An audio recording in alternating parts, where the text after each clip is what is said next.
Good morning बच्चों। आज हम क्लास 10th का चैप्टर नंबर 1 भारत की विरासत के बारे में आपको बताएंगे। आप विरासत के बारे में जानते होंगे। विरासत वह चीज़ होती है जो हमको अपने पूर्वजों से प्राप्त होती है। जो विरासत है हमको हस्तांतरित होकर के, चाहे वो सांस्कृतिक रूप में कहें, चाहे वो प्राकृतिक रूप में कहें, चाहे वो हमें हमारे पूर्वजों द्वारा प्राप्त सत्ता संपत्ति होती है उसको कहें, परंतु हम ये विरासत जो है वो सांस्कृतिक विरासत की और प्राकृतिक विरासत के बारे में बात करेंगे। सबसे पहले हम आपको बताएंगे कि भारत क्या है, भारत में क्या क्या है, वो किस प्रकार से है। देखो, भारत जो है प्राचीन संस्कृति वाला देश है। भारत में प्राचीन ग्रंथ विष्णु पुराण में भारत के विषय में बताया गया है। मैं आपको एक श्लोक के द्वारा समझाती हूँ। उत्तरम यत् समुद्रस्य हिमाद्रेश्च दक्षिणम वर्ष तद भारतम नाम भारती यत्र संतति। मतलब क्या है कि उत्तर में हिमालय तो दक्षिण में जो है वो समुद्र हैं, और क्या है जिसकी संतान भारती है। भारत में शुभ कार्य प्रारंभ होने से पहले जो है, आपने सुना होगा कि हमारे घर में कथा पूजा वगैरह होती है, उसमें हम संकल्प जब लेते हैं तो उसमें भारतवर्ष का नाम जो है हमेशा लिया जाता है। आप खुद देख सकते हैं कि भारत का नाम इतना मतलब प्रमुख है कि उसको जो है पूजा पाठ में भी हम ले सकते हैं। पूर्व पश्चिम दक्षिण तीनों दिशाओं में समुद्र जो है तीनों तरफ से फैला हुआ है, और उत्तर में जो है वो गिरी मालाएं, मतलब बहुत बड़े पर्वत वगैरह हैं जो सीमाओं को ढांकता है। हमारे देश में समृद्धि के आकर्षित होकर जो विदेशी लोग जो है हमारे देश में आए और हमारे देश की संस्कृति को देख करके यहीं पर रुक गए, और हमारे देश में जो है इसी प्रकार से कहा जाता है कि हमारा देश में जो है भिन्न भिन्न देशों से आए लोग आए, तो हमारे देश में विभिन्नता में एकता का नाम दिया जाता है, क्योंकि विदेश से आए लोग जो है यहीं बस गए और हमको जो है अनेक विभिन्नताओं वाले आदान प्रदान हुआ, देशों से मिलने वाली संस्कृति का। इस आदान प्रदान की परस्पर प्रक्रिया द्वारा देश में अनेक परिवर्तन देखने को मिले। इस तरह पीढ़ी दर पीढ़ी जो है हमारी विरासत का हस्तांतरण हमें हुआ। जैसे कुछ जब नए आए होंगे तो हम हमारे साथ मिले, कुछ उन्होंने हमसे लिया, कुछ हमने उनको दिया, तो अगली पीढ़ी में गया, मतलब जैसे जैसे हमको हस्तांतरित होता गया वैसे वैसे जो है बदलाव आते गए। अब हम बात करेंगे कि भारत का स्थान और विस्तार क्या है। बेटा, भारत जो है वो बहुत विशाल है। वह एशिया के बीचों बीच दक्षिण दिशा में स्थित है। भारत जो है वो जनसंख्या में 7वें स्थान पर है, और जनसंख्या की दृष्टि से वह दूसरे स्थान पर है। और वैविध्यपूर्ण विरासत, अब हम बात करेंगे वैविध्यपूर्ण विरासत की। वैविध्यपूर्ण विरासत का मतलब क्या है? हमारे देश में भिन्न भिन्न भाषाओं के लोग रहते हैं, भिन्न भिन्न जातियों के लोग रहते हैं, उसके बाद भी हमारे देश में एकता मानी जाती है। भारत भूमि हमें विश्व में समृद्ध बनाए रखती है। हमारा देश में इतनी अलग अलग संस्कृति होने के बावजूद भी हमारे देश में जो है वैविध्यपूर्ण विरासत देखने को मिलती है। हमारे देश में जो है सत्य चिंतन द्वारा जो है आनंद का अनुभव लोग जो है करते हैं। इसके उपरांत यहाँ पर बसी हुई भिन्न भिन्न जातियों संस्कृति के लोग जो हैं भारतीय के आदान प्रदान द्वारा भारत को समृद्ध बनाते हैं। और जो है सिंधु घाटी की संस्कृति से लेकर के आज तक के लोगों में भारत में अपनी बुद्धि, शक्ति और कला कौशल द्वारा समृद्ध बनाया गया है। हमारे देश में बेटा जो है, आप बात करें भाषाओं की, तो हमारे देश में लगभग 22 भाषाएं बोली जाती हैं। इसमें जो है एक जो है हिंदी जो है हमारी मातृभाषा है, और सेकंड लैंग्वेज के रूप में हम इंग्लिश को यूज़ करते हैं।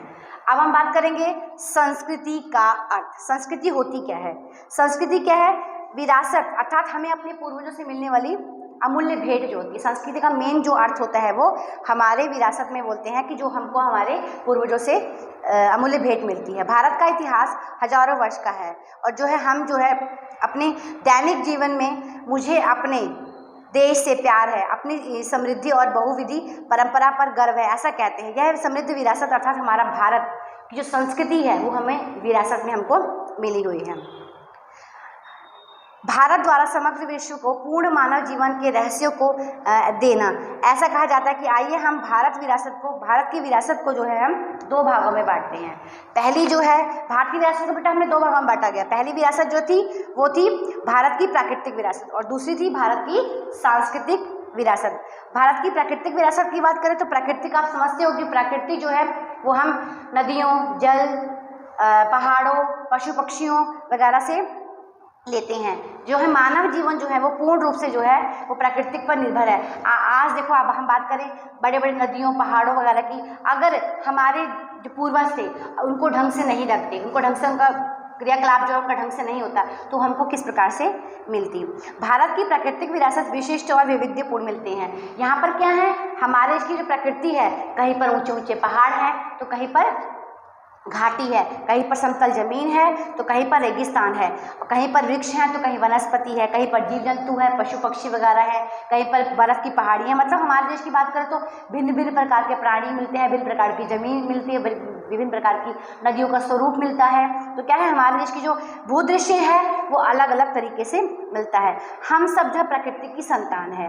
प्रकृति ने हमें जो है भोजन, पानी, शुद्ध वायु वगैरह जो है हमको प्रकृति से ही प्राप्त होती है। और इस प्रकार जो हम कह सकते हैं कि एक प्रकृति जो है एक सुंदर चीज़ है। आपने देखा कि पुराने जो कवि वगैरह होते हैं वो प्रकृति में ही अपनी जो कवि वगैरह के बारे में लिखते हैं, कहानियाँ लिखते हैं, लेख लिखते हैं, वो उसमें प्रकृति का सुंदर वर्णन किया जाता है।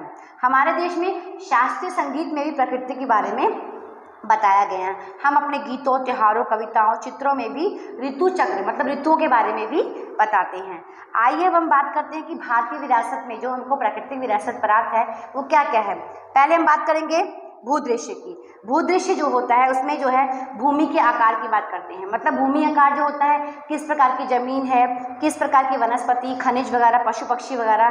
कहीं पर शिखर जो है बड़े बड़े बर्फ़ से ढके हुए हैं, कहीं पर नदियाँ जो हैं बारह मास बहती हैं। क्यों नदियाँ बारह मास बहती हैं? क्योंकि बर्फ़ से जो पहाड़ियाँ बर्फ़ से ढकी हुई हैं उनमें से निकलने वाला जो पानी है वो ऐसी नदियों में बारह मास रहता है। और क्या है, तराई में जंगल स्थित हैं। और हम बात करते हैं हिमालय में तो वहाँ पर अमरनाथ, बद्रीनाथ, केदारनाथ जैसे बड़े बड़े यात्रा स्थल है। नंदा देवी की शिखर की बात करें, भारत में जो हिमालय जो है सबसे महत्वपूर्ण बात माना जाता है। भूदृश्य मतलब अलग अलग तरीके के लैंडस्केप की बात करते हैं। नदी को हमारे देश में जो बेटा है, नदी को माता का नाम दिया गया। हमें इसको लोक माता के रूप में जानते हैं। हमारे देश की सभ्यता बेटा वो नदियों के किनारों से ही शुरू हुई है।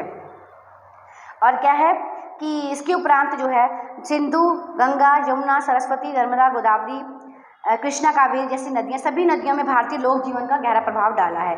पीने के लिए पानी कहें, चाहे बर्तन, मिट्टी के बर्तन बनाने के लिए पानी कहें, पानी जो है बिजली बनाने के लिए पानी कहें, जलमार्ग मतलब कहीं हर जगह जो है पानी का हम इस्तेमाल करते हैं। इसके उपरांत मिट्टी के बर्तन, मकान, लिपाई पुताई आदि के लिए भी नदियों के पानी का ही इस्तेमाल किया जाता है। अपनी संस्कृति में प्राचीन काल में नदी के तट में उषा और संध्या, अब हम देखे होंगे कि कई लोग जो है पिक्चर बनाते हैं, चित्र बनाते हैं, तो उसमें ढलता हुआ सूरज और उगता हुआ सूरज, मतलब नदियों के किनारे, समुद्रों के किनारे, मतलब वहाँ का ऐसे समुद्र, अगर सूर्य ढल रहा है तो वो संध्या, अगर उग रहा है तो वो सूर्यास्त या सुबह का उदाहरण दिया जाता है। तो कह सकते हैं कि नदियों को उनको जो है माता के रूप में तो बोला गया, परंतु उनको चित्रों में भी उनका जो है बहुत ही सुंदर वर्णन के रूप में बताया गया है। अब हम बात करते हैं वनस्पति की। वनस्पति क्या होती है? भारतीय प्रजा आदिकाल से ही पर्यावरण प्रेमी रही है। मतलब हमारे देश में आज से ही नहीं, प्राचीन समय से ही लोग जो है प्रकृति के प्रेमी रहे। आप जानते हो कि एलोपैथी तो बेटा अब आई है, परंतु आयुर्वेदिक जो आज से नहीं काफ़ी सालों से है। इसका मतलब हमारे देश के जो लोग हैं वो जंगलों में रहने वाली चीज़ों से शुरू से ही जानकारी रखते थे। इसका परिणाम देखने को मिलता है। वृक्ष प्रेम, पुष्प प्रेम, पौधों के प्रति आदर, मनुष्य, पशु पक्षी भोजन के लिए भी वनस्पति पर आधारित रहते हैं। हमारे देश में ही बेटा देखो, वट सावित्री का वट करे तो उसमें क्या है, पूजा होती है। तुलसी की पूजा हमारे यहाँ होती है। हमारे यहाँ जो है पीपल वगैरह की पूजा भी हमारे देश में ही पेड़ों की पूजा की जाती है। और क्या है, जिसमें वट सावित्री की बात करें तो उसमें बरगद के पेड़ की पूजा की जाती है। और अगर हम औषधियों की बात करें तो हर्रे, बहर्रे, आंवला, घृतकुमार, अड़ुसा, नीम आदि औषधियाँ और मोगरा फूल वगैरह जो है पूजा में इस्तेमाल किए जाते हैं। चंपा, निशिगंधा, जूही आदि पुष्प जो है मानव जीवन में जो है बहुत ही सुंदरता का वर्णन बताया गया है। इस तरह भारतीय सामाजिक में धार्मिक जीवन में वनस्पतियों का खूब प्रभाव रहा है। वनस्पति के बारे में आपको बताया किस प्रकार से जो है पेड़ पौधे, पुष्प वगैरह और औषधियों में मिलने वाली दवाएं जो है सब पूर्ण रूप से वो वनस्पति पर ही निर्भर करती हैं। बात करते हैं हम वन्य जीव की। प्राचीन समय में भारत देश प्राकृतिक प्रेमी होने के साथ साथ प्राणी प्रेमी संस्कृति वाला देश रहा है। बाघ, सिंह, गैंडा, सियार, जितने भी जानवरों के हम नाम लेते हैं वह जीव देखने को मिलते हैं। विश्व में एशियाई सिंह जो है केवल गुजरात में ही, ध्यान रखना, एशियाई जो है एशियाई सिंह जो है केवल गुजरात के गिर के वनों में ही देखने को मिलती हैं। अपनी धार्मिक मान्यता में माना जाए तो बाघ, मोर, मगर, गरुड़ आदि कुछ ऐसे जीव के नाम बताए हैं जो भगवान के वाहन के रूप में इस्तेमाल के स्थान पर आते हैं। अपनी राष्ट्र मुद्रा की हम बात करते हैं तो उसमें 4 सिंह, घोड़ा, हाथी और बैल की आकृति रखकर उन्हें महत्व प्रदान किया गया है। इन वन्य जीवों की रक्षा के लिए अभ्यारण्य बना करके, मतलब जो जीव लुप्त होते दिख रहे हैं उनके लिए अभ्यारण्य वगैरह जो है बनाए गए हैं इस प्रकार, और उनको पूर्ण रूप से सुरक्षा के साथ साथ कानून वगैरह भी बनाए जा गए हैं। अब हम बात करेंगे भारत की सांस्कृतिक विरासत की। सांस्कृतिक मतलब जिस प्रकार से हमको प्राकृतिक विरासत प्राप्त हुई उसी प्रकार से हमको सांस्कृतिक विरासत भी प्राप्त हुई है। सांस्कृतिक मतलब होता है जो हमको पुराने समय से मिलने वाली चीज़ें होती हैं। जैसे कि हम बात करते हैं भारत में जगत को विविधतापूर्ण और समृद्ध विरासत की भेंट दी गई है। सांस्कृतिक विरासत अर्थात मानव सृजित विरासत, मनुष्य ने अपनी बुद्धि कौशलता से जो है कुछ प्राप्त किया है, सृजित किया है, उसे सांस्कृतिक विरासत कहते हैं। मैं आपको फिर डेफिनेशन बता रही हूँ कि भारत ने जगत को विविधतापूर्ण, कौशल और समृद्ध विरासत की भेंट दी है। सांस्कृतिक विरासत और अर्थात मानव सृजित विरासत, मनुष्य ने अपनी बुद्धि द्वारा, अपने कौशल द्वारा जो भी कुछ प्राप्त किया है उसे सांस्कृतिक विरासत के रूप में माना गया है। आर्यों से लेकर के शंख, क्षत्रण, कुषाण, हूण, ईरानी, तुर्क, अरब, मुगल, पारसी, अंग्रेज, फारसी आदियों की बात करें, ये सब जो है प्रजाति जो है भारत में आई और उनके बीच जो है आदान प्रदान हुआ। भारत की संस्कृति वो ले उनके पास है, उन्होंने अपनी संस्कृति हमको दी, जिससे क्या हुआ, आदान प्रदान हुआ और हमारी संस्कृति जो है एक वैविध्यपूर्ण संस्कृति के रूप में उभर कर सामने आई। अगर हम बात करते हैं जो पुरानी संस्कृति हम बात करते हैं तो हम बात करें उदाहरण के रूप में शिल्प स्थापत्य कला जो लगभग 5000 साल पुरानी है। सिंधु घाटी की संस्कृति की प्राचीन अवशेषों की गणना करें जो सबसे पुरानी मानी जाती है, सिंधु घाटी की सभ्यता की बात करें जो हमारे देश में माने जाने वाली सबसे पुरानी संस्कृति है। इसमें क्या देखने को मिलता है, इसमें जो खुदाई से प्राप्त जो होता है वो क्या है, प्रतिमाएं, मानव शिल्प, पशुओं, खिलौनों द्वारा दाढ़ी वाले पुरुष शिल्प एवं नर्तकी को मूर्ति देखकर हमारे मन में अपनी सांस्कृतिक विरासत के प्रति स्वाभिमान और गौरव का भावना पैदा होती है। मतलब हम कह सकते हैं कि आज से लगभग 5000 साल वर्ष पहले भी हमारे देश में चित्रकला की बात करें, चाहे मूर्तियों की बात करें, चाहे खनन से प्राप्त होने वाली चीज़ों की बात करें, हमारा देश इतना संपन्न था कि पहले भी उन चीज़ों का जो हमको ज्ञान था। समय के साथ साथ चीज़ें बदली हैं, हमारे देश में हर चीज़ की जो है चीज़ें बदली हैं। और क्या है कि हम बात करें अजंता और अलोरा की गुफाओं को बात करते हैं तो उसमें भी सांस्कृतिक विरासत हमको देखने को मिलती हैं। अपनी सांस्कृतिक विरासत में मंदिरों, शिल्पलेखों, स्तूपों, विहारों, चैत्यों, मकबरों, मस्जिदों और किलों, गुंबजों, राजमहलों, दरवाज़ों, इमारतों आदियों में भी उत्खनन के लिए ऐतिहासिक स्मारकों का समावेश किया जाता है। इसमें जो है स्वतंत्रता संग्राम के ऐतिहासिक स्थलों जैसे साबरमती आश्रम, दांडी, बारडोली, वर्धा, शांति निकेतन वगैरह जितने भी हमारे स्वतंत्रता संग्राम में जहाँ जहाँ यूज़ हुए हैं वो भी हमारे क्या है, एक तरह से हमारी विरासत के रूप में ही देखने को मिलती है। भाषा, लिपि, शंख, शून्य की खोज, गणित, पंचांग वगैरह, खगोल शास्त्र वगैरह भी, खगोल शास्त्र वगैरह की बात करें तो जो है ये भी पुराने समय में है। पुराने समय से बात करें तो राजनीति शास्त्र, प्राणी शास्त्र, वनस्पति शास्त्र, वास्तुशास्त्र, धर्म, गणतंत्र, न्यायतंत्र, विधि विधान, ये सब बेटा पुराने समय से ही हमारे देश में हमको प्राप्त है।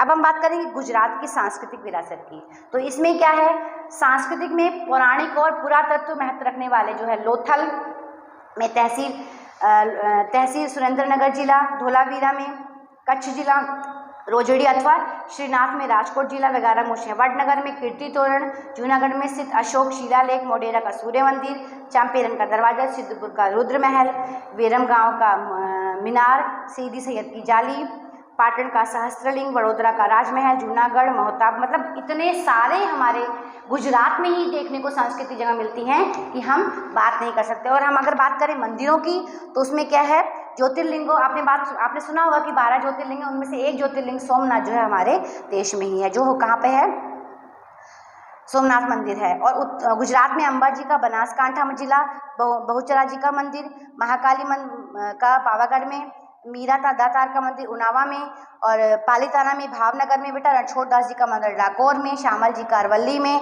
जो कितने भी तीर्थ स्थल जो है हमारे गुजरात में हमको देखने को मिलते हैं। तो गुजरात के प्रसिद्ध धार्मिक, सामाजिक और प्रशासनिक लक्ष्य स्थलों में पोलो, विजयनगर, पतंगोत्सव, कांकरिया कार्निवल जो अहमदाबाद में होता है, तानारीरी महोत्सव वडनगर में, उत्तरार्ध नृत्य महोत्सव मोढेरा में, रणोत्सव कच्छ में वगैरह का समावेश है। हमने इतना ही पढ़ा।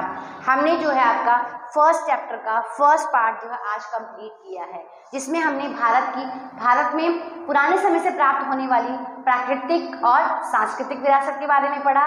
भारत कहाँ पर है, भारत में कहाँ पर क्या विभिन्नताओं में एकता देखने को मिलती है, विदेशों से लोग आए, हमारे देश से मिले और अब हमारे देश में जो संस्कृति का आदान प्रदान हुआ, हमारे देश में कहा जाता है वैविध्य में एकता, मतलब भिन्नताओं में एकता, अलग अलग होने के बावजूद भी लोग एक हैं। तो हमने यहाँ पर चैप्टर जो है पार्ट 1 कंप्लीट किया है। आपको ध्यान से ये वीडियो देखना है, सुनना है और उसको अमल करना है, ठीक है। तो थैंक यू।